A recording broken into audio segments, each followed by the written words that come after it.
Let me go back, Jerry, and mention one or two other issues that we've passed over here today. But here's a question that I'm frequently asked. Well, yeah, this guy's a sex offender, whether he's on or off a registry, but we know that he's a sex offender. He's had sexual contact with minors and such. But that was 30 years ago. Can't we forgive? And so I see this powerful motivation on the part of church leaders to show mercy. How can we hold this against him? It was 30 years ago. Well, let me answer that. And it deals with the definition of pedophile. There is so much confusion with regard to that definition. But the official definition in the Diagnostic and Statistical Manual, DSM, version 5, by the way, that was just issued a few months ago, of the American Psychiatric Association, defines pedophilia basically as a sexual preference for prepubescent minors.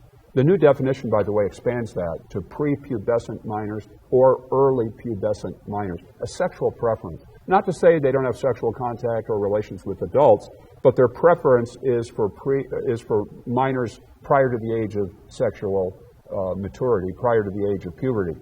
And so here's the point.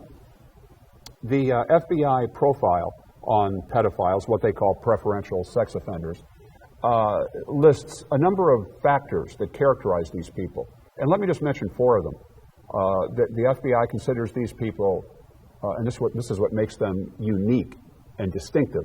They're promiscuous, with the average number of individual victims, not the same victim multiple times, 117 over the course of a life. Some of them, thousands. So promiscuity. Number two, predatory behavior. They're constantly looking for victims. Their behavior, they eat, live, think, dream, sleep, thinking about how can I access victims. Predatory. Number three, incurable. No known case in medical history where such a person has been cured from this orientation. They can be controlled, but not cured, kind of like alcoholism. And number four, one of, if not the highest recidivism rate of any criminal behavior, meaning the chance of repeat behavior in the future is extraordinarily high.